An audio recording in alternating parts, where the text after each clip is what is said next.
All right. jaysanalysis.com. This time we're going to discuss Plato's Phaedo in depth.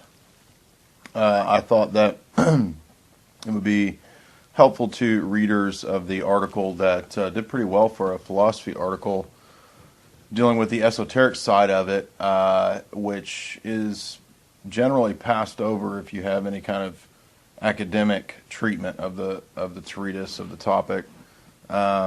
You do a cursory glance in Philosophy 101, and then you don't really deal with it again unless perhaps you take an upper level philosophy course on Plato.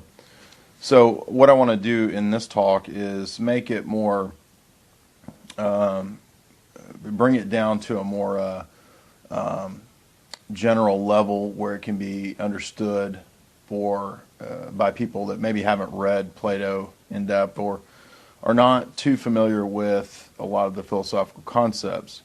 So since Jay's analysis is growing quite a bit of late, and because my field is philosophy and classics and ancient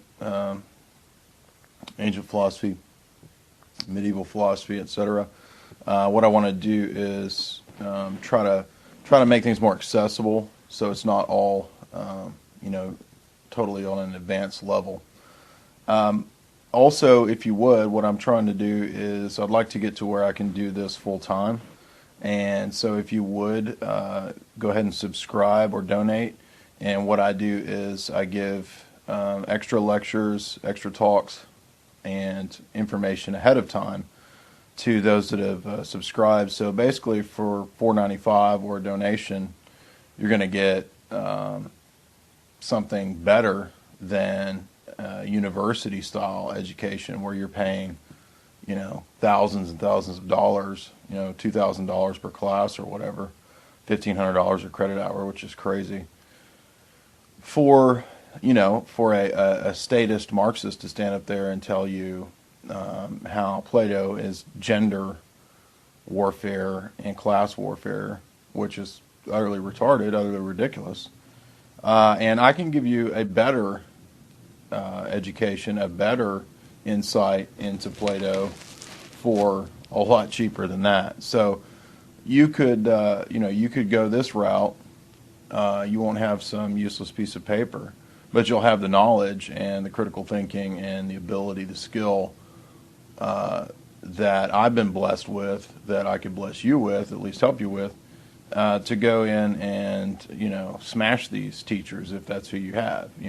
To use these principles and apply them to whatever field you're in. If you make music, Pythagoreanism, Platonism ties in very well with music. A lot of it's based on musical theory. If you are in business, you can use logic and critical thinking. And you might have had a basic critical thinking course in your your undergrad or something like that. Maybe that's being phased out as we go into this global technocratic economy. But again, critical thinking is very useful for business and thinking in multi-dimensional levels, right? So not just us against them, but in 3D and 4D and 5D chessboard levels of reality. It helps. It can help you to see things from different perspectives and different angles, getting a different viewpoint to help you think strategically, say, in whatever business endeavor you're in.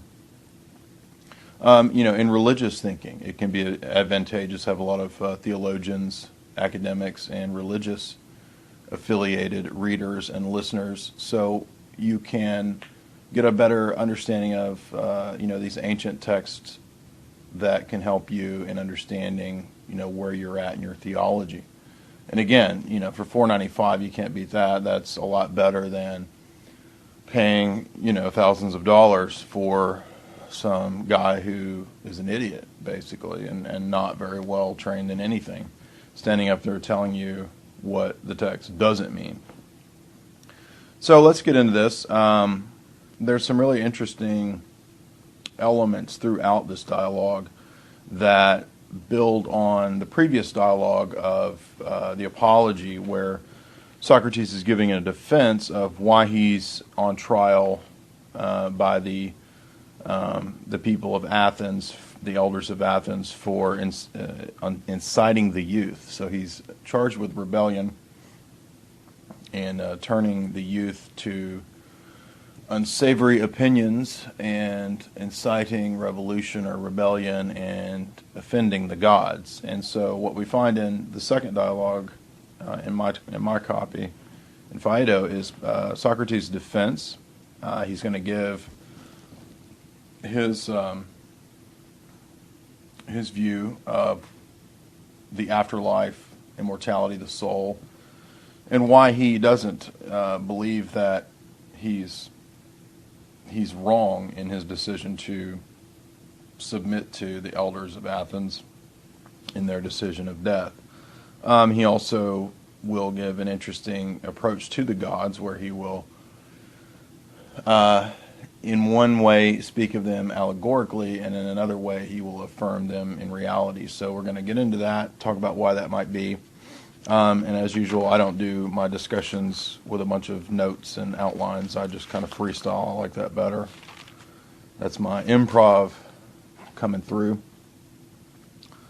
But what we know in terms of more recent and scholarly, deeper studies is that Plato is borrowing a lot from Eastern thought. Of course, obviously this is Greece, but ancient Far Eastern ideas precede this. We know that there's a body of tradition, doctrine coming out of Egypt that informs Socrates, and this is explained in the Timaeus at the beginning, another important dialogue. But here we are focused on the question of the afterlife, and the other interesting, crucial Platonic idea that will come to the fore is the doctrine of the forms and the eternality of truth. I'm also going to, throughout this discussion, give my own personal critiques and thoughts on the dialogue, and why I don't believe we should accept a cyclical view of history or panpsychism or transmigration of souls, reincarnation, and some other theological issues that we would take issue with where I come from. So there's a discussion at the beginning about the priests of Apollo and Apollonian religion. If you've read Nietzsche, Nietzsche categorizes it as the rational.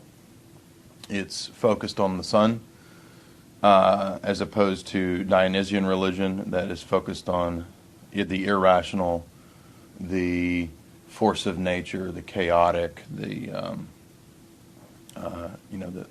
Dionysian banquet, where you get drunk and you engage in a Saturnalian orgy or something like that.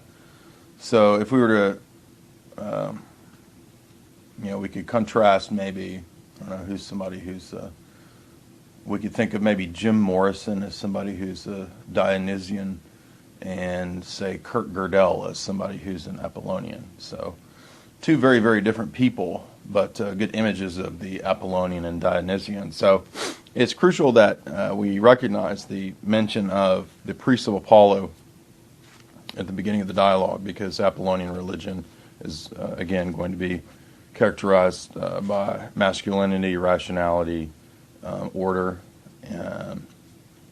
in contrast to chaos and flux and brute forces of nature. There's an interesting mention of the providence of God early on in the dialogue.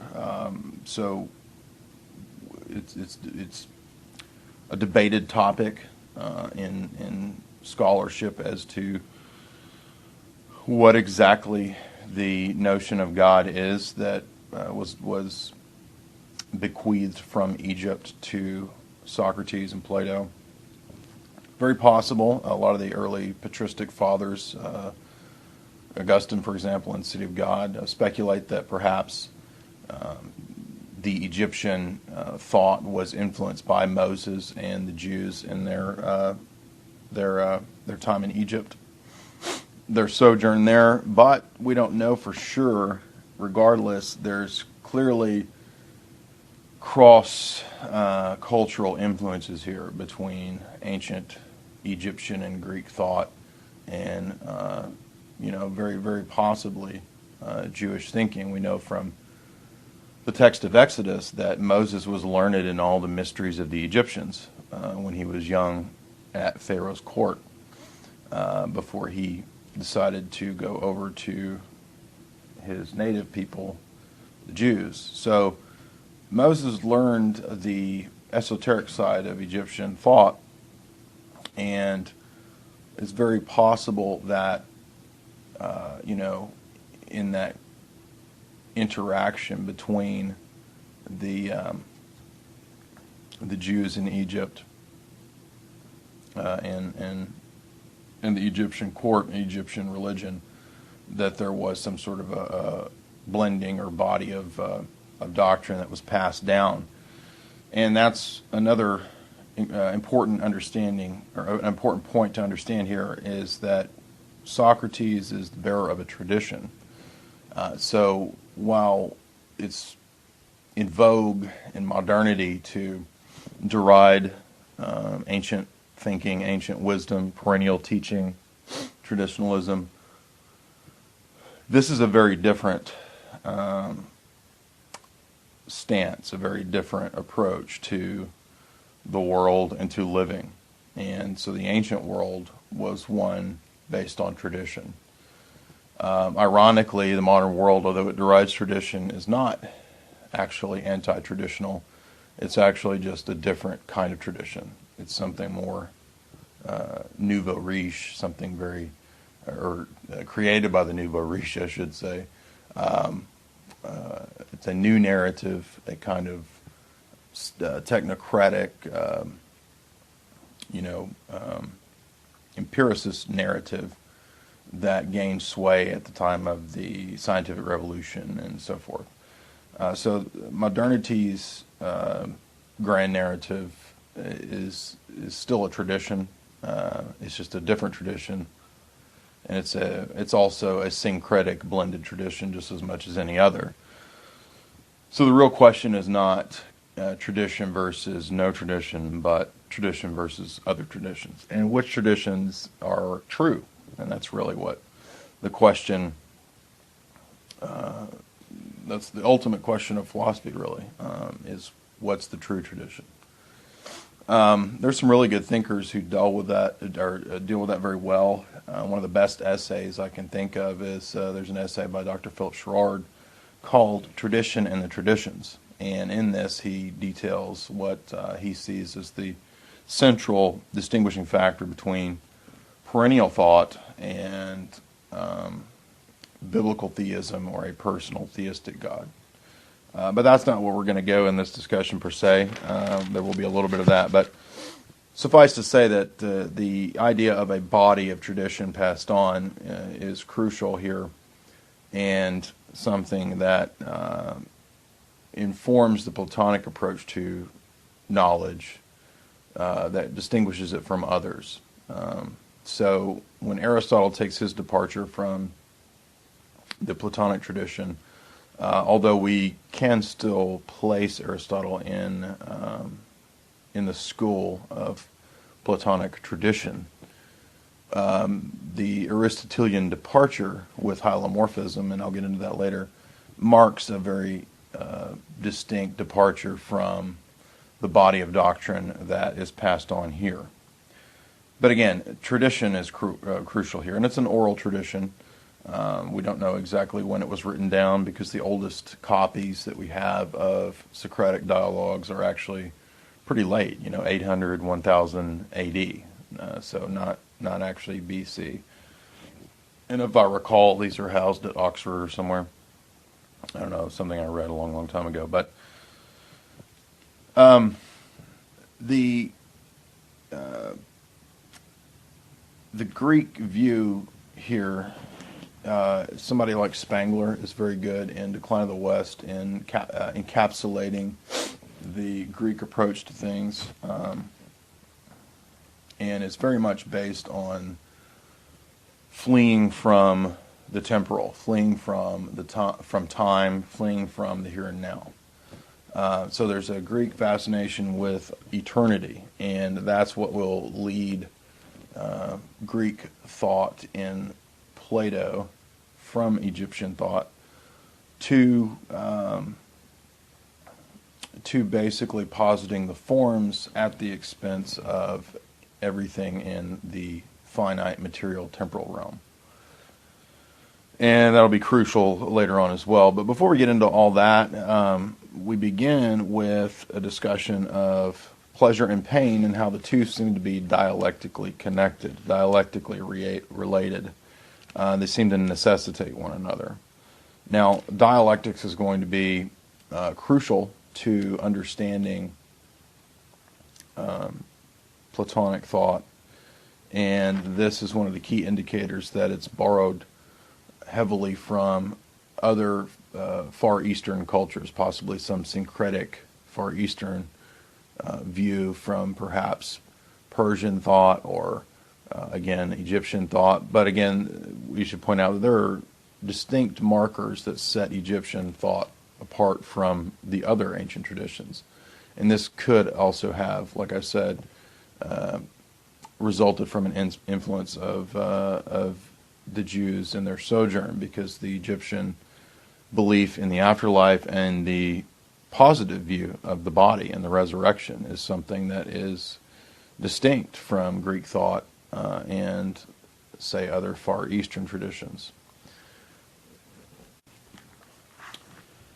So I've got my book out here. We've got discussions of art and poetry.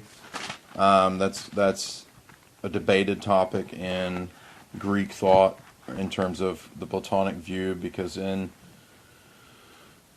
the Republic, Plato talks about how art is dangerous because art can be marshaled by oligarchical forces or by brutish forces to incite the mob, incite the masses. So art has to be controlled, poetry has to be banished. But Socrates, interesting change of thought here. He talks about writing poetry. I cleared my conscience by writing poetry.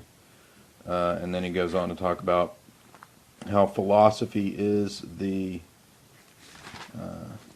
highest of the arts. So a lot of unanswered questions in some of the Platonic teachings and dialogues. Perhaps Plato modified his views over time. Perhaps, perhaps there's a little game at work here, play on words, a little paradox that he intentionally included in the works. Who knows? We don't know. That's a long debated discussion as to Plato's actual view of the arts. But what we do know is that the reference to Aesop's fables seems to connect to the idea of religion and allegory, because Socrates says he has a recurring dream, and the recurring dream keeps telling him to, what was the exact quote? Socrates, practice and cultivate the arts. And so he tried doing poetry. He wanted to write his own Aesop's fable, Socrates says, but he said it didn't come out very good. So he just kept doing philosophy. And he came to the realization that philosophy is the greatest of the arts. And that he thought this was the meaning of the recurring dream. But the recurring dream seems to suggest recurring life. Because when we dream, we are in a different realm, the ether or whatever, and the soul or the psyche is experiencing things that seem to transcend the here and now. So is there a possibility of, Plato thinking that dreams, indicate this metaphysical past life or higher dimension or so forth? Very possible, because the discussion begins to divulge or diverge into the issue of whether or not, excuse me, I lost my page here. Whether or not we had a past life, and dreams could be the indicator of that. Plato thinks, or Socrates thinks. So when we are asleep, we're out of the body and we're experiencing things in that psychical realm. And the early on statement here in the dialogue is that he says, "Very well then, let me try to make a more convincing defense to you than I made at my trial. If I did not expect to enter the company, first, of other wise and good gods, and secondly of men now dead, who are better than those who are in the world now, it is true that I should be wrong in not grieving at death. As it is, you can be assured that I expect to find myself among good men. I would not insist particularly on this point, but on the other, I assure you that I shall now insist most strongly, that I shall find there divine masters who are supremely good. That is why I'm not so much distressed as I might be," talking about his death. So he has an assurance that in the next life he's going to be with the blessed, with the good gods, the men that have gone on to the afterlife, to Valhalla. I'm kidding, to the Elysian fields. And he says that philosophy is the preparation for death. So not fearing what happens to the body in this life is preparation for passage into the next life. But because the body, in the Platonic view, is ever-changing, and it's material, and it's in flux, it has to be derided. So he talks about not giving in to the pleasures of the body and the passions of the body, and to flee them, and to instead acquire gnosis. So the later Gnostic traditions of patristic era would definitely derive a lot of their impetus from Platonic thinking and Platonic dialogues.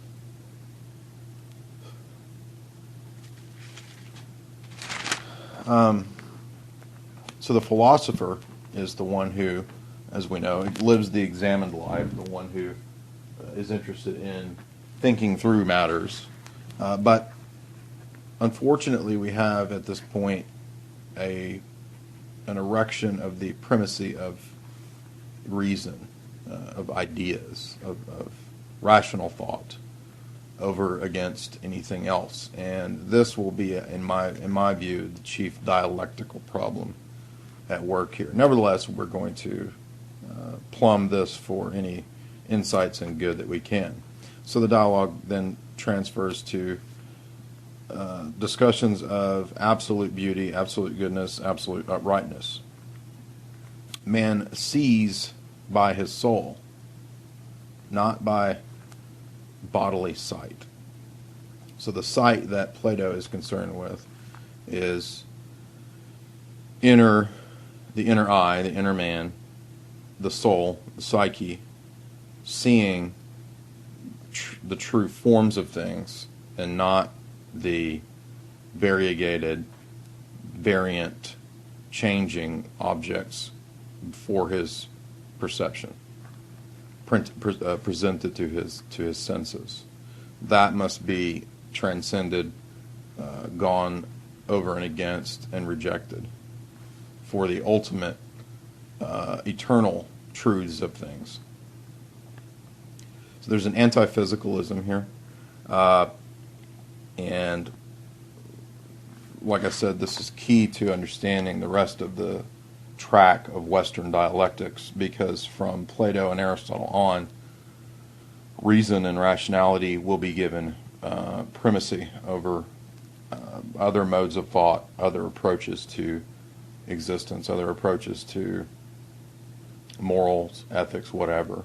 It's all based around the functioning of reason, where the nous in Plato, which is identified with intellect and rationality, is also identified with the soul.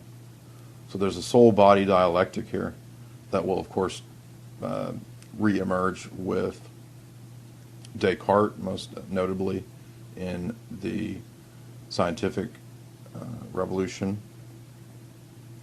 But as James Kelly pointed out in my interview with him, the intellect, this, you can almost call it a third eye perhaps, even though it's actually identified with the soul at the same time, throughout life is seeing a bunch of images that pass before him. As you live your life, you see the phenomena of experience. And these are all transient and passing. But the goal, what you should be doing, is seeing through these to the eternal forms. And there's going to be an awesome argument that will be presented that I think is philosophically one of the best arguments ever for how we know that truth is eternal and how we can actually have certainty about objective essences or forms or existing objective metaphysical principles that are not purely dependent upon our individual minds. That's really going to be the crucial positive argument that we can derive from Plato in this dialogue. So he says that the quest that the philosopher on is for reality, the quest for truth. And this is good. This is the approach that we should take to life, because life is full of con men, con artists, deceptions, rigged games all around us, from money to relationships to all sorts of things. Jobs, meaning, the future, history, all bound up with multitudes of psyops and deceptions and marketing scams and pitches. And so the philosopher can make practical use of this in seeing through all the scams, seeing through the mirage to the reality. So the first step, he says, is not being a slave to your passions. The man is a slave to lust or to alcohol or to greed or whatever vice. He's going to be consumed with that, and he's not going to be able to critically think or reason. He's not going to be able to live well or come to truth, just common sense, because he's going to be obsessed with something that's fleeting, a fleeting pleasure. And the eternal truths, Plato argues, and this is true, the eternal truths of God, of truth itself, absolute beauty, absolute goodness, uprightness, these pleasures are actually better. They will give you a higher level of satisfaction, pleasure, and fulfillment than any of the baser passions and delights of a fleshly nature. So the philosopher has to kind of undergo a purification to be prepared for death, and that's the goal of the philosopher, because if you don't see through the mirage and the deceptions to the truth, then when you go into the next life, you won't be prepared. And that's really the crux of what we're getting at here. That's his, we might call it the gospel of Plato, if you will, the evangelion of Socrates. So the profession of the philosopher is death. Not a morbid obsession on death, but a noble courage facing death. So detachment and apatheia, and in Eastern thought, particularly Eastern Orthodox theology, apatheia is the idea of becoming passionless, not in the sense of having a love or something like that, but in the sense of not being dictated by baser passions, not allowing, selfishness and lust and greed and addiction or whatever to dominate the way that we live, in the way which will again cloud our thinking and our judgment So through, according to Plato, through thought, critical thinking, and rationality, apatheia can be achieved. But to be fair here, it's not just through thought. It's not purely a rationalistic endeavor, because you also have to practice the virtues. You have to have courage, and you have to have justice and so forth, love truth, love wisdom, to attain apatheia, and thereby attaining wisdom. Now there's an interesting mention in section 69, C and D, about ritual initiation. He talks about the allegory of the priests of the different religions, particularly, I'm guessing, of the religion of Apollo that he mentioned earlier. And he speaks of it allegorically as a message about passing over into the next life. And he reads it as the gnosis of the philosopher. So there's a kind of a death that one goes through in this life, where he's resurrected, that anticipates the death and intellectual resurrection, not bodily resurrection, in the next life. For Plato, resurrection in the next life appears to be reincarnation, not a bodily resurrection. So dialectical dualities, and what we mean by that is, think of, if you're familiar at all with Far Eastern thought, it looks at, in my analysis, it over time looked at operant principles in nature. So you would have night and day, male and female, black, white, things like that. And these dialectics, these contraries, these oppositional forces seem to, at the same time, be in tension, but also work together in unison for a balance. So I don't want to unfairly paint Eastern thought as believing that there is no true harmony. They do believe that these oppositional forces need to be in harmony. Where I would disagree with Far Eastern thought, whether Buddhist or Taoist or whatever, Confucian, where I would disagree with them is the means or way by which the harmony is achieved. So we'll get into that later. But when Plato discusses the soul and the body and God,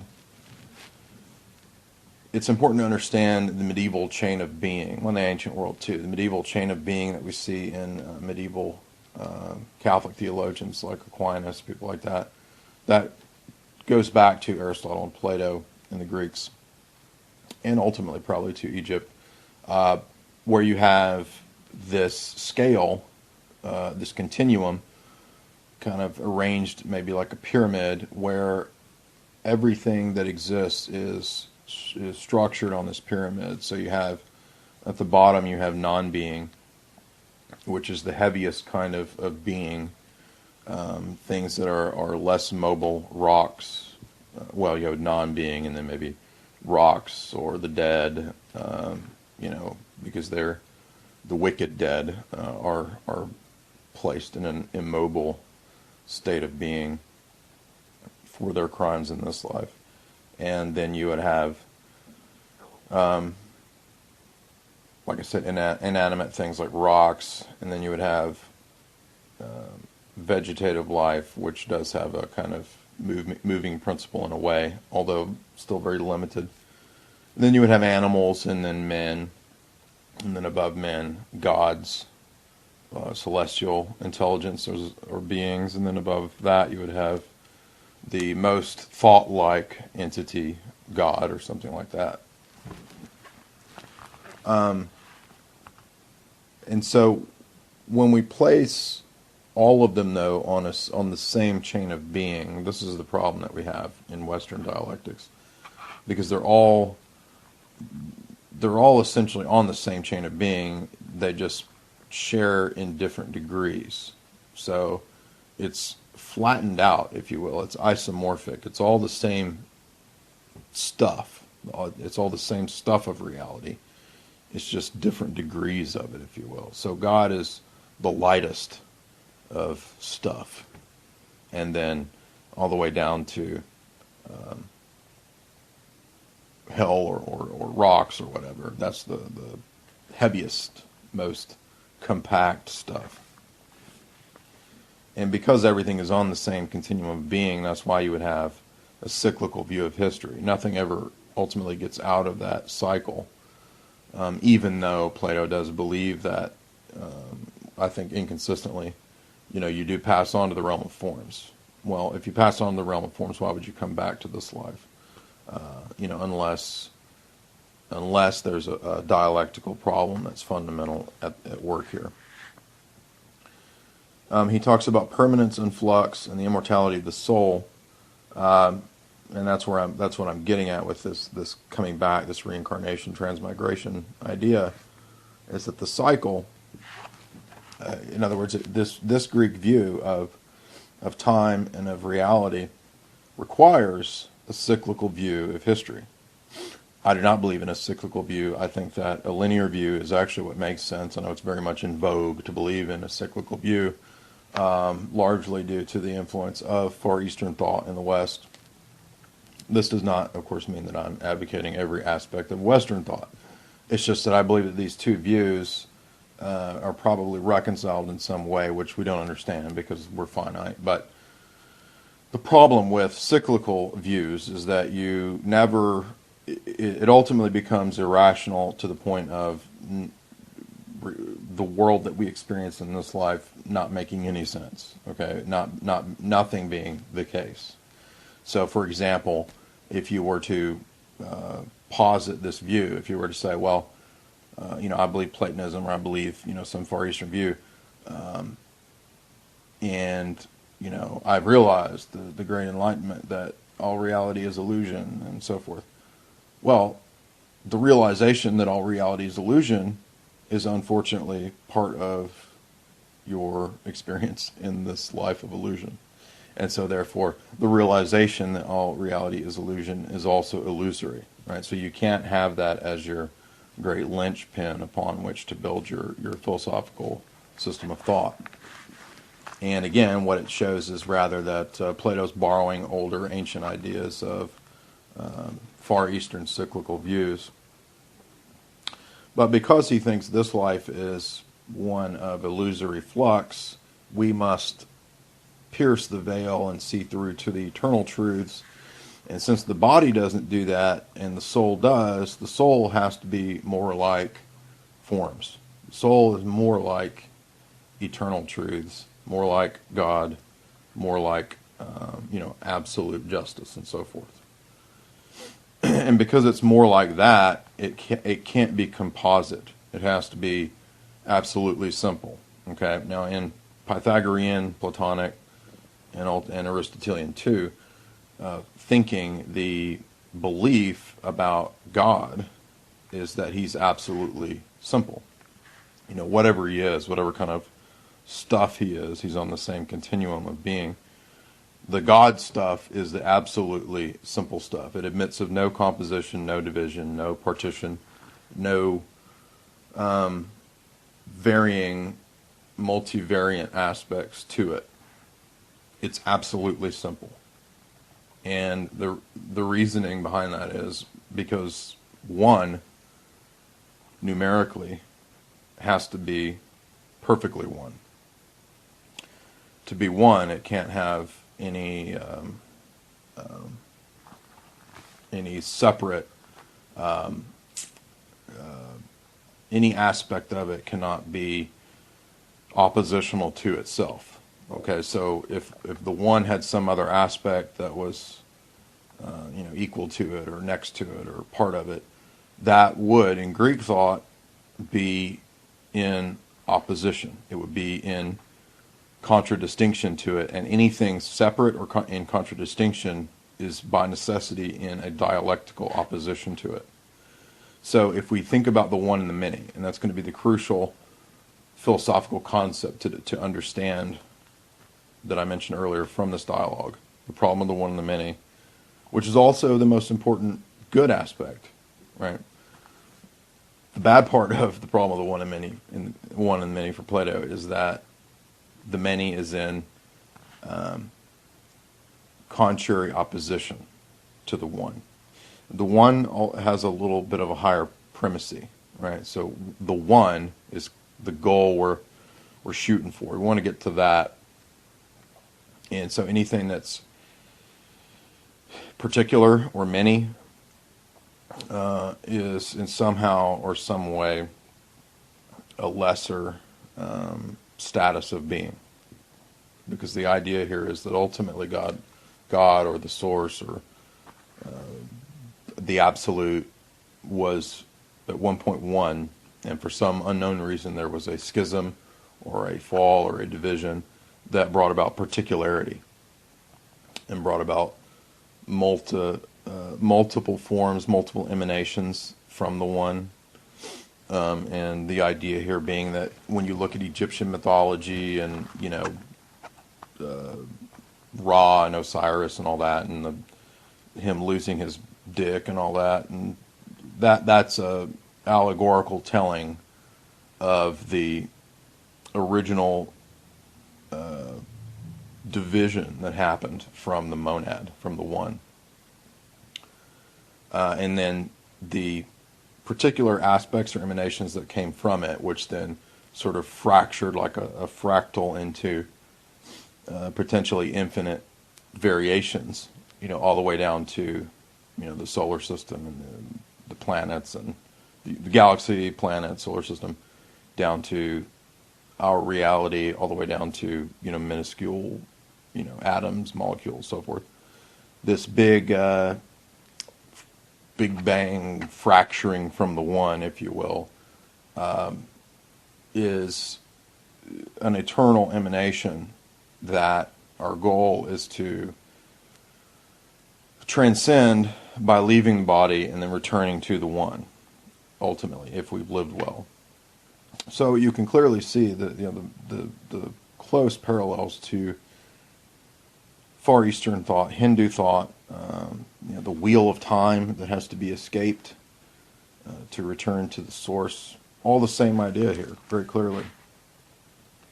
And that's what I meant in my article. That's what we're getting at here with the idea of escaping the realm of flux, escaping the realm of time, escaping the body, because all these things are viewed as bad. And why is that? Because of a fundamental presupposition that particularity or the many or distinction is either bad or lesser. And that's just simply not a belief we have to have. It's not true. We don't have to believe that somehow ultimate absolute unity has primacy over against particularity. And interestingly, if you read, say, Rushduni's book, The One and the Many, he makes a great point in there about how political systems throughout history have had this same idea that developed into all-consuming absolutist empires or tyrannies on the basis of ultimately this philosophical presupposition that, and I'm not saying that monarchy is bad or that having a single ruler is bad. No, rather what I'm saying is just that the idea that absolute monadic unity is our operant basic philosophical presupposition then informs the whole praxis of how we would live or how a society or an empire or civilization would be structured. And it has the tendency to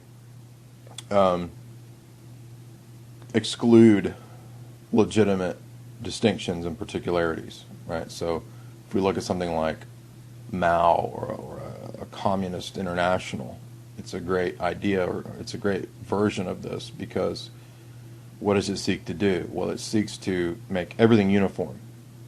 Why? Well, because distinction and particularity have to be the source of what's bad, right? You being distinct from me has to be the source of the bad. No, this is all based on a wrong philosophical presupposition. There's no reason to believe that variance or difference is bad. In fact, it's good. So that's a very fundamental presuppositional flaw in Platonic thought that I would definitely take issue with, and is not the view that I believe or support. Rather, we have to have a balanced view of the one and the many.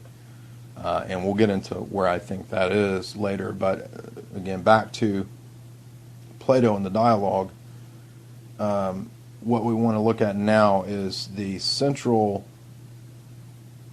awesome argument from the one and the many that Plato gives that is crucial, that in my own life, when I learned this a long time ago, really revolutionized the way I think and the way I approach the world. And it's been a even though I've grown a lot since my early 20s and changed views on different things, this aspect of my thought has never changed, and I don't think it ever will, because I think it's true and it makes sense, and it's the only view that makes sense about how metaphysics works, about how epistemology and thinking works, and about how we approach meaning and the world and our lives.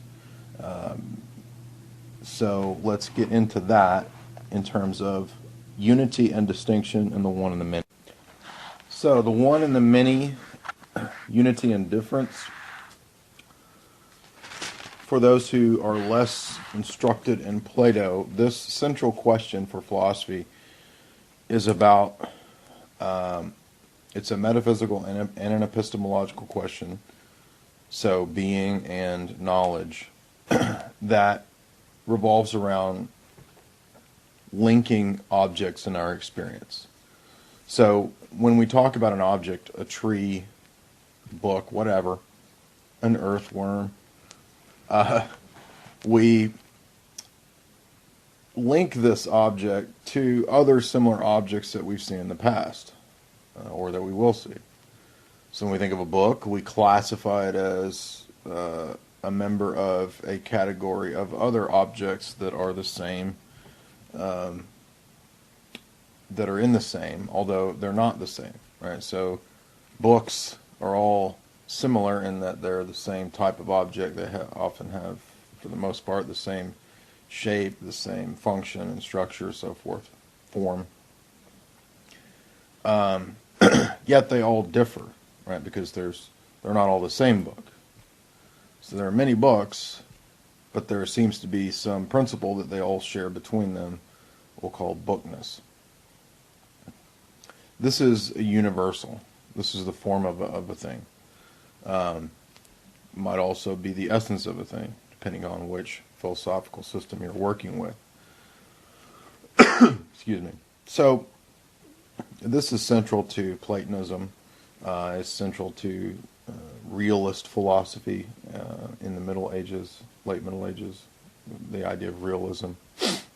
And it's set over against Aristotle and all other philosophical systems that come out of empiricism, because those systems will locate this unifying characteristic in the mind.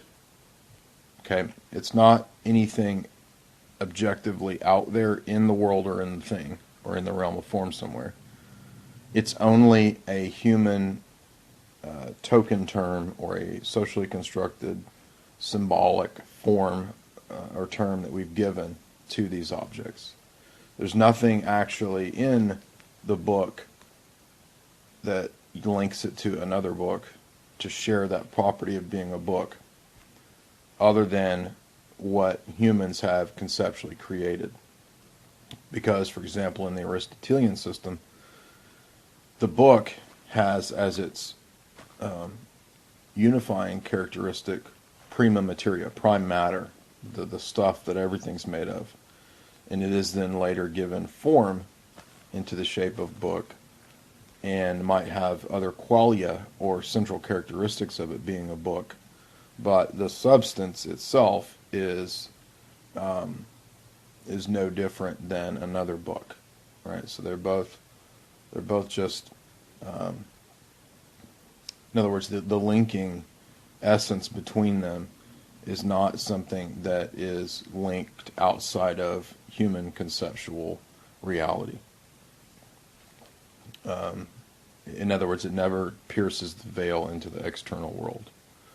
Objects themselves out there in the world do not participate in any sort of unifying objective characteristic of bookness other than, in other words, in Aristotle's system, yes, they do have, objects do have form, they do have substance and essence, but the essence is all contained within that object, okay? So there's nothing outside of that, outside of the temporal, that links these things.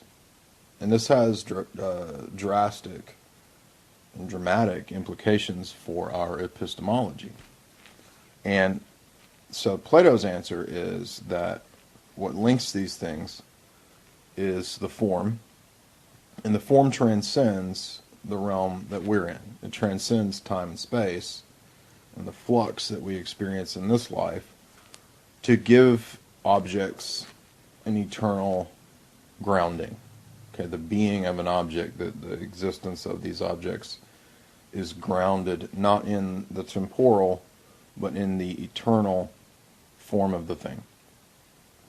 So there's a form of book by which all existing books share in or participate in. So the idea of Plato that's very distinct from Aristotle is that objects can have a substantial form that in other words, multiple objects, multiple substances can inhere in an object, and the object still retain its unity without destroying any of the variance or multiplicity. So a book might share in redness and in squareness and in solidity, so forth, all of which would be universal. And these distinctions are all real in the object, and the object is participating in multiple forms at once. For Aristotle, that's not really so. And of course, for straight up empiricism, it's absolutely not so. For Aristotle and later empiricism, the object can only have one substantial unity. And then all of the other aspects of the thing, the redness and so forth, those are qualia, those are secondary characteristics. And the form would be the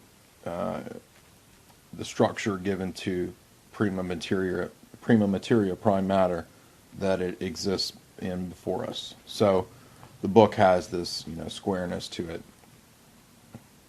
That's a secondary quality, or it's a qualia, but it's a substantial unity as identified as the matter as it is. Okay, what's before us is that's what is. Okay, there's not another level of reality or another level of being that makes it so. And so this will have a lot of tremendous implications for, the soul in Aristotle's thought, because the soul is the form of the body in Aristotelian thought, and there's a big debate in Aristotle as to how that can be, since Aristotle would seem to believe in the soul existing beyond the death of the body. But if the soul is the form of the body, once the body's gone, how could there be a soul? The soul would have to be annihilated as well, it would seem, although Aristotle does try to there are Aristotelian explanations of this. But anyway, we're not getting into Aristotle, we're getting into Plato. And Plato thinks that the one and the many is the central argument against the sophists and the naturalists. of his day. And the naturalist would be comparable to the empiricist, or the person who believes in scientism. The sophist would be comparable to the relativist, who believes that nothing is true, everything is opinion. Both of these kind of go together, because once you adopt empiricism, you're pretty much at skepticism and relativism. Relativism is, of course, the great enemy of Platonism and truth and everything that I've ever believed. And that's the dominant perspective of the modern world. Pretty much everybody is a relativist. And they are trapped in that matrix because they don't know the truth. They're not willing to, or they willingly want to stay in that matrix of relativism, for various reasons. But for Plato, he gives us a great, ultimately a transcendental argument, doorway out of that trap, a doorway through which we can exit the matrix, if you will, to use the pop analogy, and step into absolute truth and objective truth.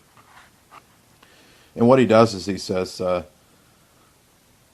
there has to be basically some unity between objects that cannot be merely mental, that unifies both objects in experience and objects in our understanding, and that is the form for him, the universal.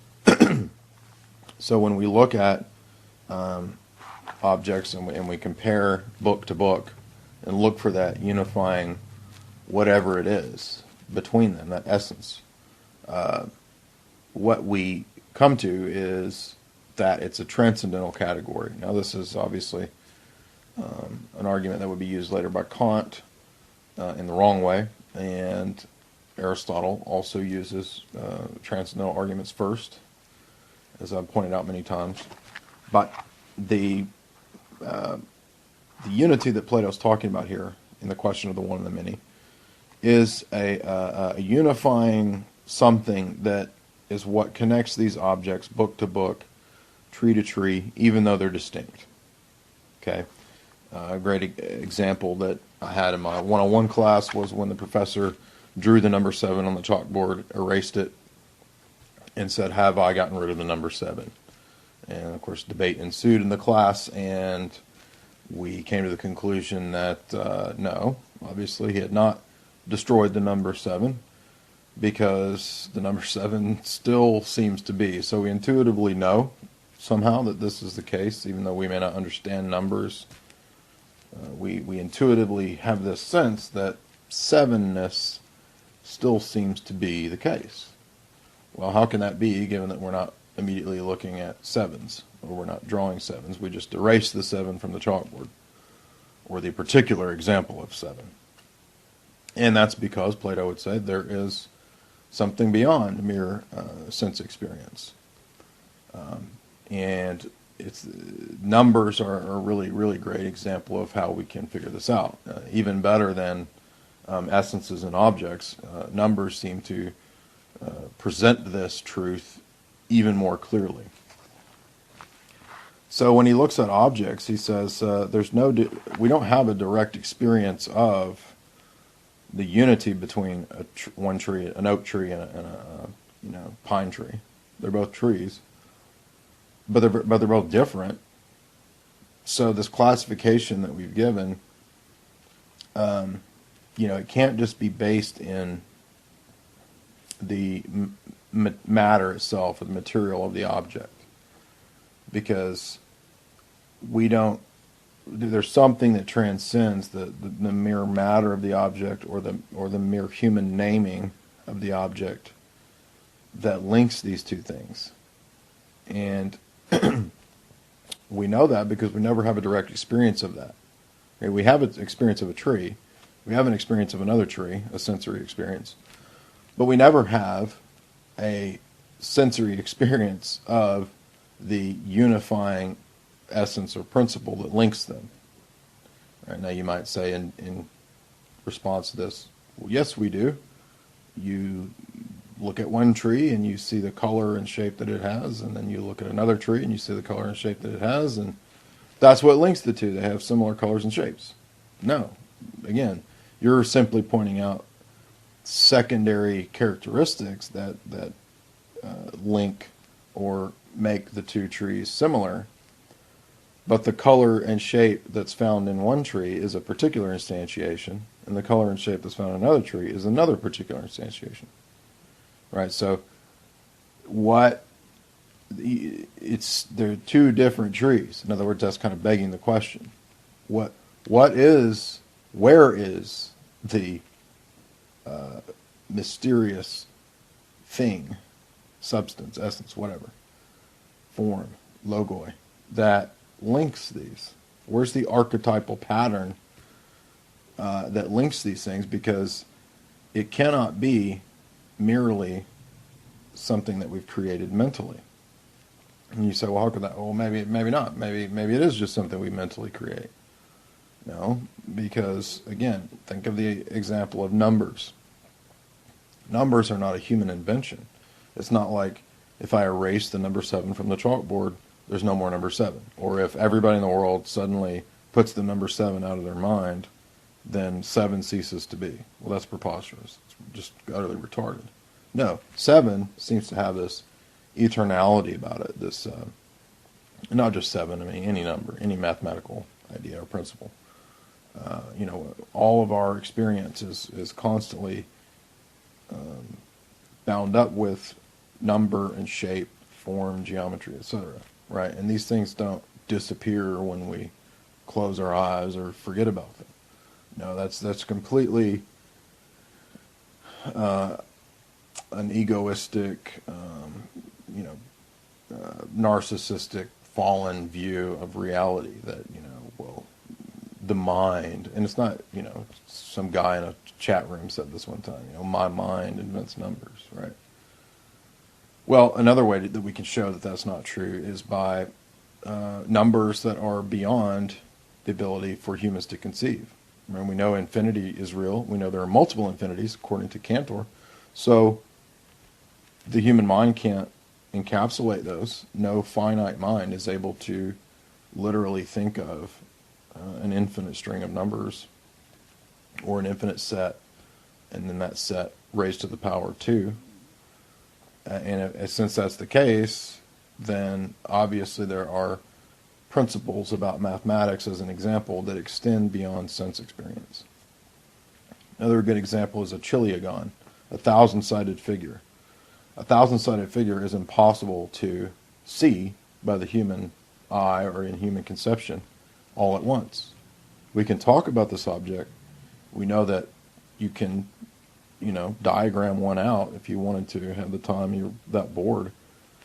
But when you look at it, you're only going to see, either if you look at it up close, you're going to see very minute little angles. Or if you look at it far away, you're going to see a circle. See, you're not going to be able to see every vertice or whatever at every point in a chiliagon, in a 1,000-sided figure. And because you can't see that, and we know that object exists, we know that obviously bare empiricism is false. Okay, Aristotle, I don't think, knew about a chiliagon. So these things are devastating arguments to empiricism. Again, any infinite set of numbers, any idea of any irrational numbers that extend in crazy directions, pi, whatever. These also are very devastating to empiricism, because ultimately in empiricism, unless you have, there are some rare cases of people who are empiricist idealists. Unless you have an empiricist idealist view, which wouldn't work anyway, that has serious problems, but majority of empiricists are not this view. They think that the external world is a bunch of matter, and that we are our minds are the camcorders that record just sensory experience. We're just biological computers. 99% of empiricists believe that. And so we have no direct experience of a chiliagon. I mean, you have experiences of aspects of a chiliagon, and you have an experience of one far away that appears to be a circle, but you have no direct experience of a 1,000-sided figure all at once, okay? You have no direct experience of an infinite set of numbers. You have no experience of an infinite negative set of numbers. So, I mean, there's tons of different ways to configure this to demonstrate the point that knowledge that we have is ultimately not grounded in sensory experience. Okay, do we learn by the senses? Of course, absolutely.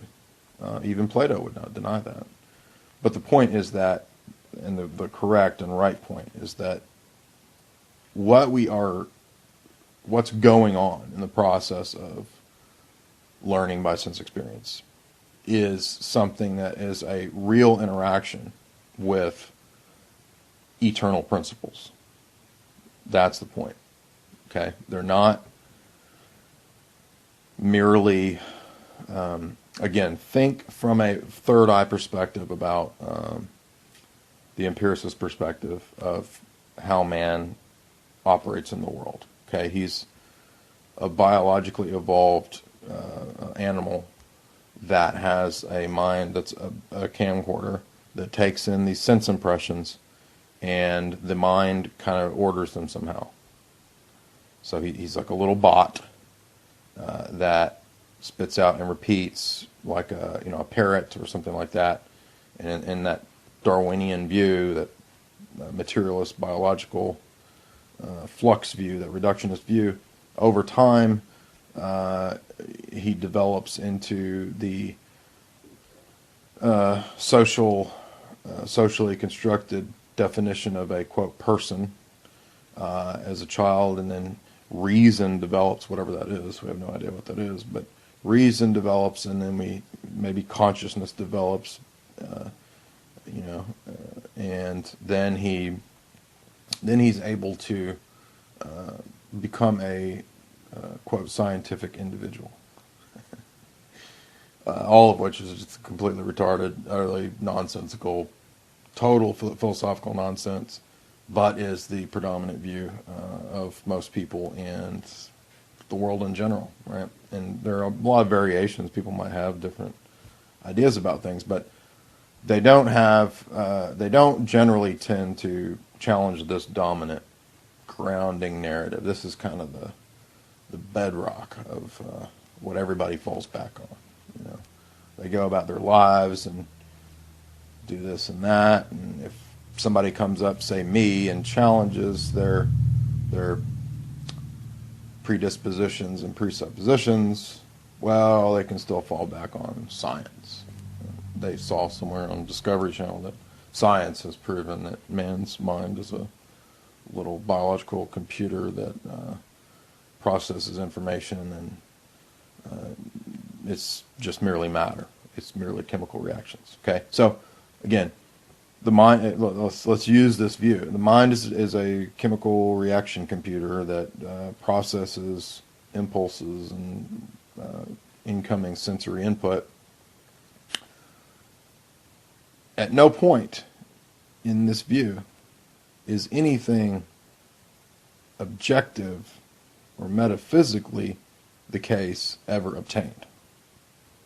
All that you ever obtain in this view is sensory input. See? So you don't really ever know, if you are interacting with the things out there in the world, all you know is that you're interacting with sensory input.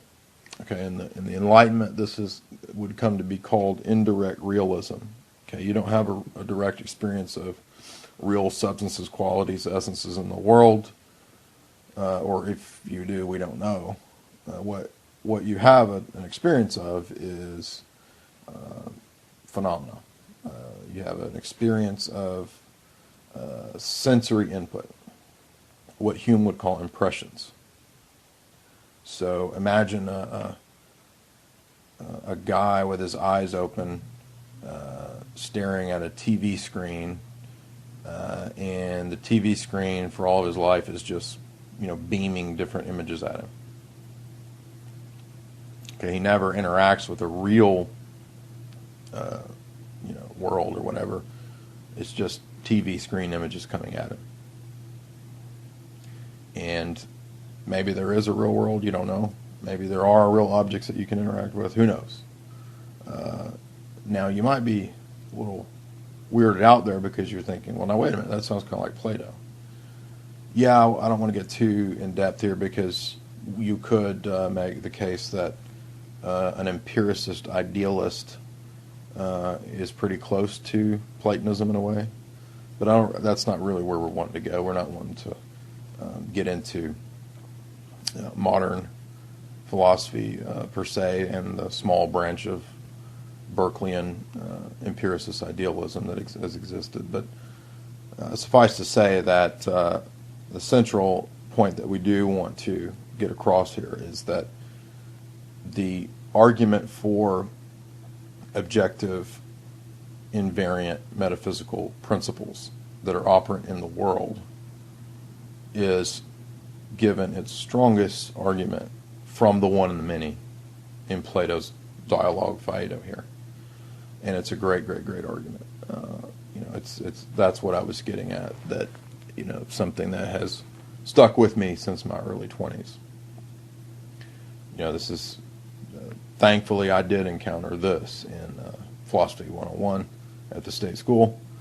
And this is great because once you grasp this, when your mind is, awakened to this revolutionizes everything about how you look at the world. Because we're taught and we're kind of born with this sort of silly, rebellious motivation and impetus to think that we can make meaning and reality what it is. Like, we're all born kind of little, we think the world revolves around us. And so we are afraid of moving towards objective truth and the idea of eternal truth because we think that that's going to shake our foundations and challenge us to give up the petty little sandcastle empire that we've built in our minds and our psyches, that we are the center of the universe. But again, as I said in the last talk, the real paradox here is that it's only by moving out of that little mental prison of deception that we buy into towards what's objectively true that we can actually be free.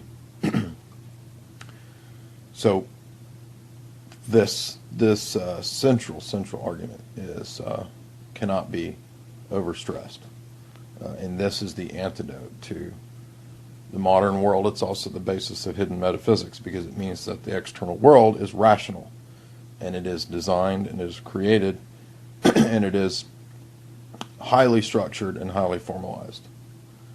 And that doesn't mean that there's no freedom. I'm not saying that. I don't mean that's not what I mean by structured or formalized. What I mean is that it has inherent design and telos.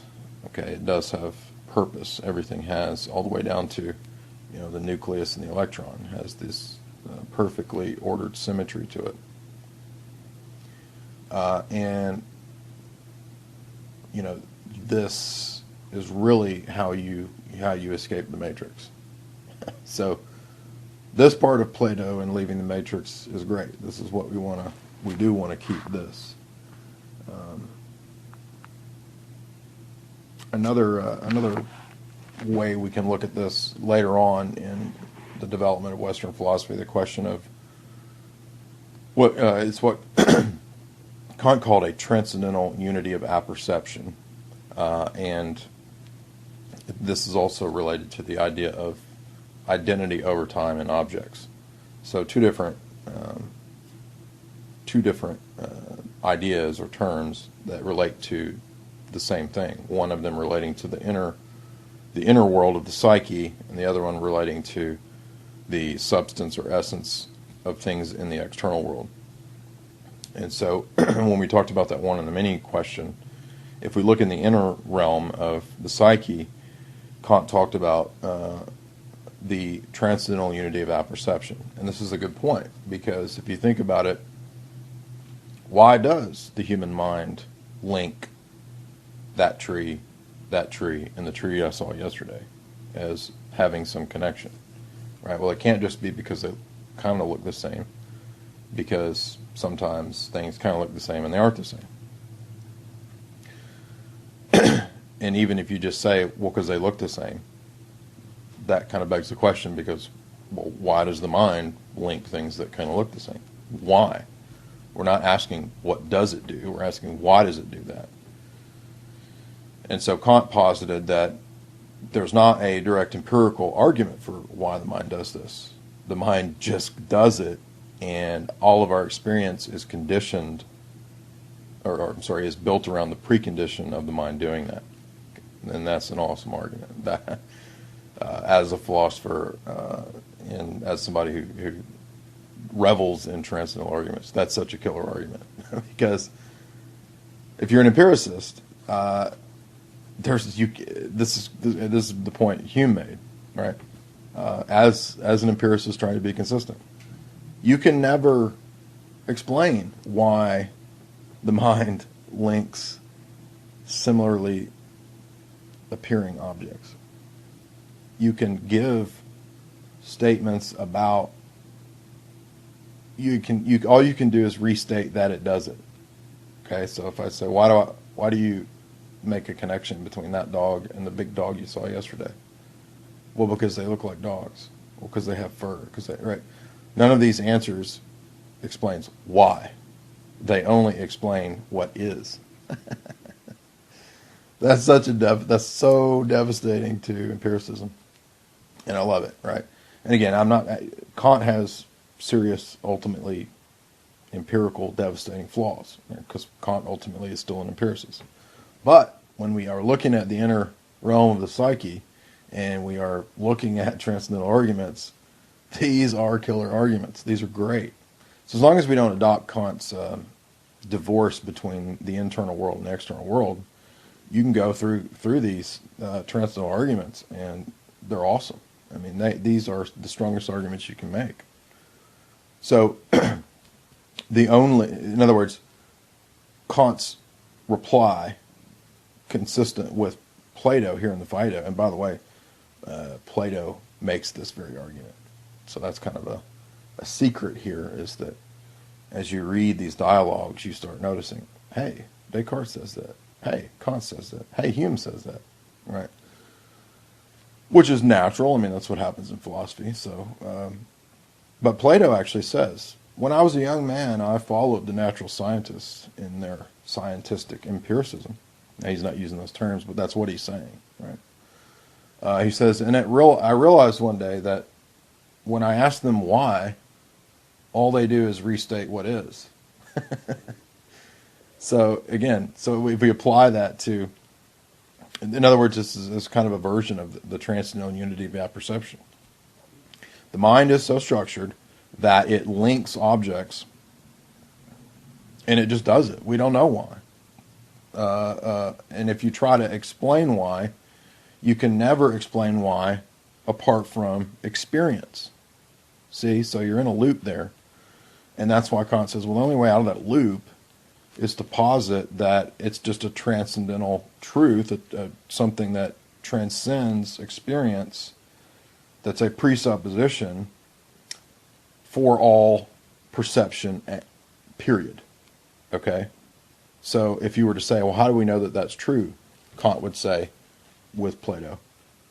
Because if we denied that, perception would be impossible.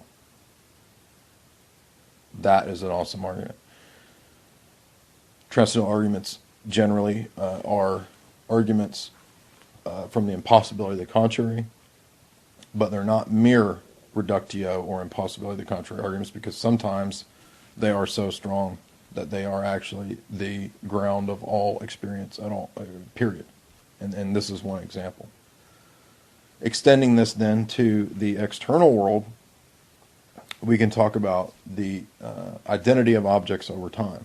This also comes up again in Hume, and this is just simply the transcendental unity of apperception that Kant spoke about in the inner world applied to the external realm.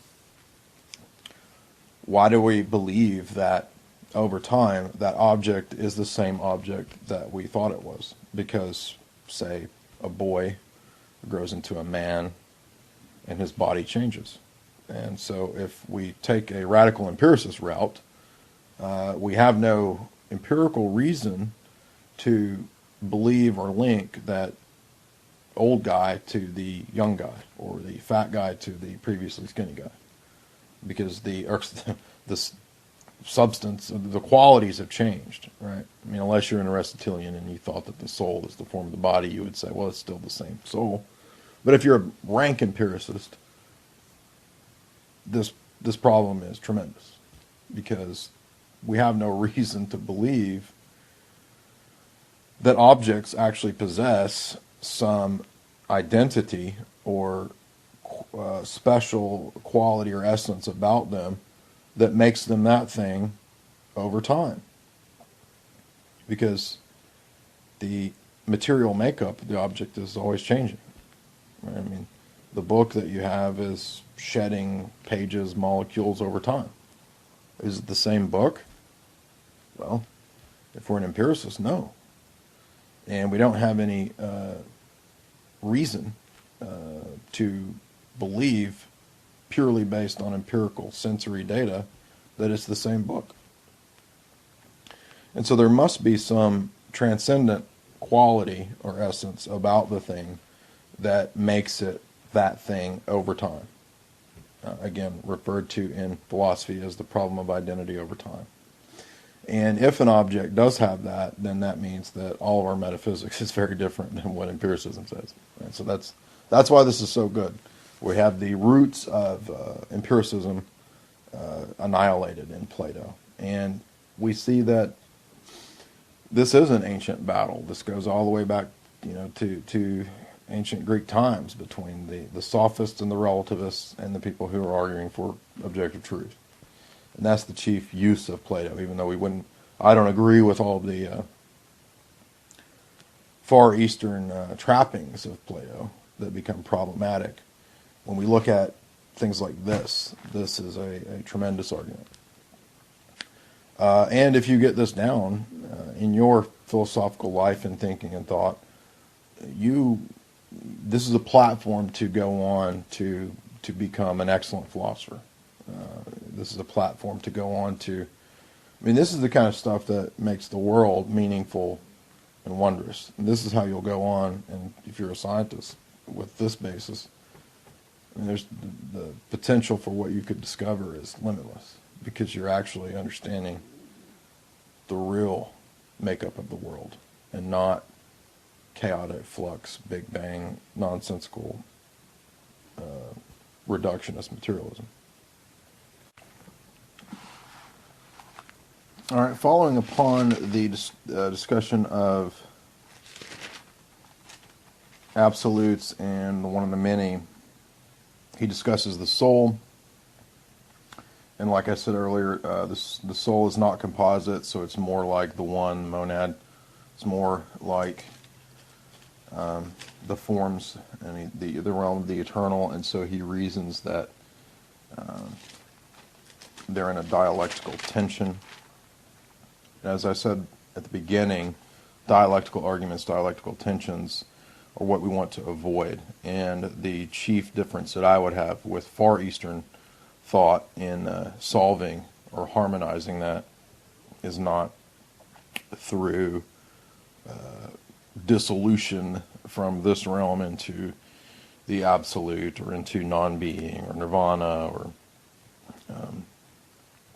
eternal cyclical reincarnation process, but what we find in, say, Eastern Orthodox theology, where you have, instead of dialectical tensions, you have a harmonization through divine energies. And so body and soul are not in tension. The soul is submitted to, or should be submitted to, the heart, or the nous. In Eastern Orthodox theology, the nous is the heart. It is not the intellect, but rather the heart submitted to divine law, and then has reason placed in its proper arena, not as primary. So rationality is great. It's an amazing tool that God has given us to work in the world and deal with the world, but it is not the primary God that we find the history of Western philosophy making it. And when we see reason raised to that primacy of godhood, we end up with French Revolution. We end up with nihilism. That's where it goes. That's where we are today. Techno-nihilism. The height of reason embodied in machines that could potentially destroy us then turns around and gives us complete nihilism. So we've created these advanced technologies that are amazing for the, not just in what they do, but in the philosophical underpinnings behind how it's even possible to make such machines, advanced computers, so forth. The philosophical underpinnings and the worldview required for those things to be, as I've argued many times, is completely opposite of what we're all indoctrinated into in the dominant system. The empiricist, nihilistic end game, where we are today, techno-nihilism. It's so bizarre given the fact that for such creations to be, they're actually a mirror of how intricately detailed and designed the universe as a whole is. In other words, to be able to bring together, electronics and electricity or matter and circuits and chips and crystals, and all these different ways to create a computer. What that says about the world is that the world as a whole is just so fabulously and wondrously designed and ordered as to be able to create the conditions or possibilities for such a entity to exist. Because as I've said before, what advanced labs like DARPA and places like CERN, everything that they're doing is actually modeled on principles in nature. So like the advanced tech that they do, say with drones mapping things with light, well, that's modeled on light itself, something that exists in nature. If you look at something like the battle gear that they're developing for super soldiers to be able to scale a glass surface, a vertical glass surface, that came about from studying frogs and the ability that frogs have in their little fingers to scale glass. So in other words, modeling the technology on the secrets of nature means that nature and the world and the universe as a whole creates the conditions, because of a lot of different metaphysical truths that are the case, that do not make sense or comport with the dominant worldview that the system teaches. Darwinian flux, aeons of cyclical time, reductionist materialism, scientism, all of these dogmas and propaganda of the system do not make sense with the things that the system actually does. And that suggests then a Platonic metaphysic, roughly speaking. Not endorsing all Platonism, roughly speaking, that kind of view, Pythagorean type views of how the world is. But back to Plato, I didn't mean to get all off into that, but he goes on to then discuss different arguments about the immortality of the soul and reincarnation. One reason we don't want to adopt reincarnation is that it doesn't make sense to, when we consider the fact that new souls, in other words, we would have to have like a fixed amount of souls that are continually being reborn, but unfortunately the population is growing, so that we have 6 to 8 billion people now, whereas previously there were not near as many people, just 100, 200 years ago. So if reincarnation is the case, where are all these people coming from? Is it just animals, and every animal is reincarnated? By the way, why animals and bugs? I mean, what about going down to amoebas or germs? Are germs reincarnated people? It doesn't make sense. There's not really any reason to believe in it unless you had the presupposition of cyclical dialectical views of history. But I think the biblical presentation of linear history makes much more sense. Later philosophy was good in developing different analyses of how the mind is structured to understand things in a temporal way from beginning, middle to end.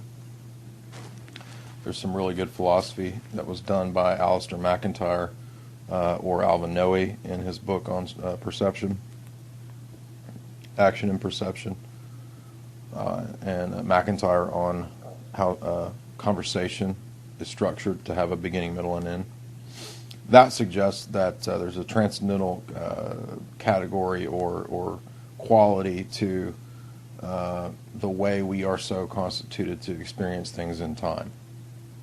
Okay, so yeah, you might have a story that is told from the ending to the beginning, but even still, the way that the mind is going to construct it is from beginning to end. So this chronological aspect of how we're constituted, how the mind works, is something universally the case for humans. And when we experiments that have been done that Noe talks about in his book, where these sensory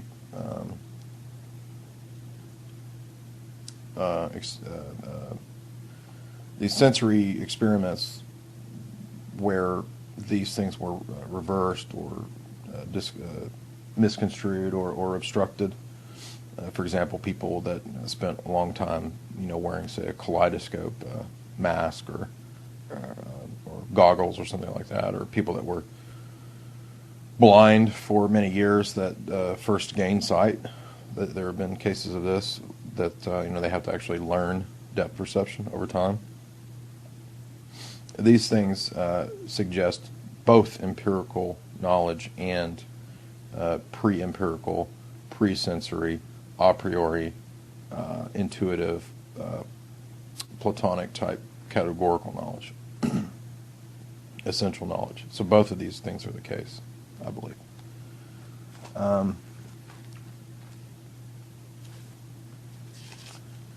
So we want to avoid dialectics because dialectics leave us in dead ends, philosophically and morally.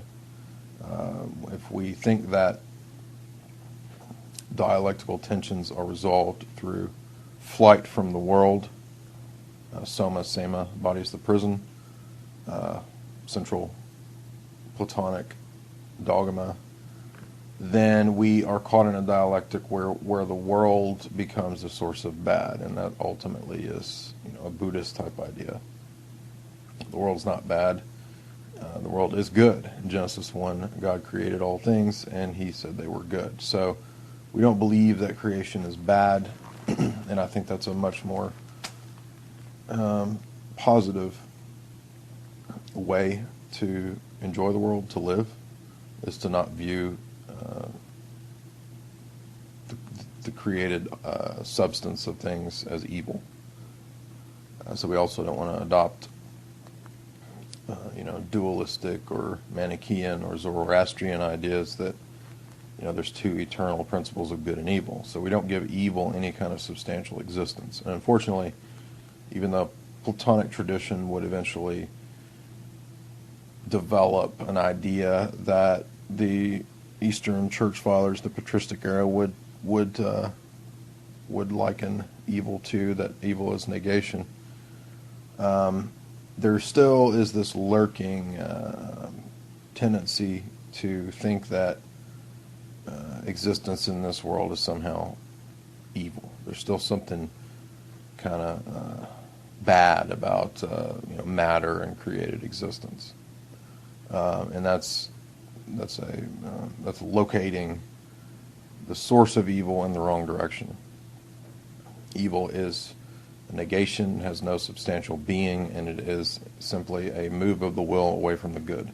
It's the best approximation that we can give. Or we can think about negative numbers. Negative numbers seem to, in some way, have a conceptual existence, but not a real existence. I can't. If you have 7 things, and I take away 3, you haven't gained anything. You've lost. Okay. So these are analogies for evil. Like darkness is an analogy, but we don't say darkness is somehow, an evil substance. Right? You don't walk into a dark room and literally believe that the darkness in the room is evil. That's stupid. So analogies for evil can be helpful from Neoplatonic thought, but unfortunately we must not accept the notion that particularity, this world, etc., are in themselves evil. And that's a crucial philosophical distinction. And unfortunately, a lot of, say, Protestantism and evangelicalism actually sides with Gnosticism on this point. They would locate, Calvinism is a great example, tend to locate evil, giving it a substantial ontological existence. So he goes on to talk about how arguments and logic are valid, contrary to the cynicism that one encounters, contrary to the sophists and the relativists. Argument and logic are crucial to obtaining truth, and that should be your guiding goal in philosophy, is to obtaining truth. You have to have a love for the truth and want it. Otherwise, this is all a waste of time. Then he gets into some interesting discussions of mythology and Homer, the crowning aspect of which is the mention of the higher realms. So the afterlife is presented in a very traditionally Greek way with Tartarus, Hades, the 4 rivers of the world, and this is all located inside the earth. So there's a hollow earth where inside the dead go, and the 4 rivers of Hades flow, from one side of the sphere of earth to the other side of the sphere. Very, very fascinating cosmogony here. He mentions ether, as I talked about in my articles. He says that the higher dimension above ours is directly associated with crystals and crystalline structure. He says that we only know a few colors. Interesting. The color spectrum extends far beyond what we know, and modern science has actually proven this. We know that birds can see more colors than we can. Amazing, amazing stuff. How in the world would Plato have known that? Unless there was some truth to traditionalism and ancient mysteries. So he talks about Homer discussing the hollow earth, and he gives an elaborate account of how things happen when you pass over to the realm of the dead and where you go and all these different levels. Definitely showing up later in Virgil. I'm sorry, well, not just Virgil, but Dante in the Inferno and in Purgatio. So there's an amazing tradition about what goes on after death here that Dante is clearly borrowing from. In my personal opinion, I think there's probably something to this. None of us knows exactly the logistics of what goes on after you pass on. Eastern Orthodox tradition has the idea of the toll houses, which could be comparable to what Plato's talking about here. But just a literary note here, and possibly a esoteric hermetic note, the idea of the soul's katabasis, the trek to the underworld and then the return. In literary theory, this is standard where your central character undergoes the dark night of the soul, before he reaches the climax of his quest. And for Plato, in the Phaedo, the reaching of the higher dimensions, that closeness to the forms, heaven, if you will, is where you go if you're good, if you're righteous, if you're a philosopher, a true philosopher, not a sophist. In the other lesser realms, comparable to Dante's Inferno, it's where you go if you need to be purged. So it's kind of a purgatory here. But the katabasis, as it's called in Greek terminology, the descent to the underworld and the return, we see this in Homer, we see it in the Odyssey, we see it in Phaedo, we see it in Virgil's Aeneid, Book 6, and we see it in Dante. So the great pinnacles of the Western literary and philosophical tradition have this theme. And interestingly, in Christianity, we have the doctrine of Christ's harrowing of hell. This is also central to, even Roman Catholic theology has the idea of Christ's descent and ascent to death and return. Orthodoxy has it a little more fleshed out with the idea of the harrowing of hell. Christ descends to the realm of to where the fathers of the Old Testament were, bringing them up to enter into the heavenly abode, which had previously been barred due to sin. So the death, burial, descent, resurrection, and ascension of Christ is very comparable to the katabasis of the Greek tradition. We also see this in the film 2001: Space Odyssey. That's the narrative that Kubrick is borrowing from, the Odyssey, the journey that ultimately takes one to the realm of the dead and then to return. And again, in the Greek tradition, the return is cyclical reincarnation. In Christianity and the Egyptian tradition, the return is resurrection. So fascinating stuff here. Crazy esoteric stuff. Just,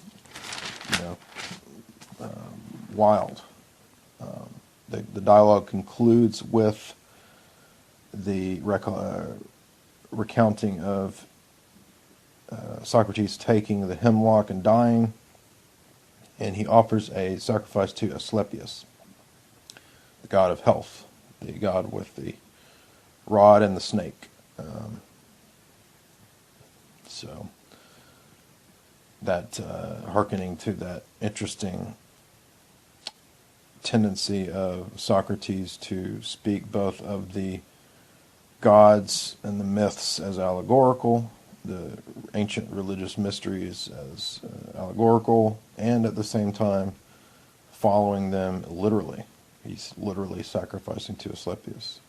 He literally talked about guardian angels taking you to your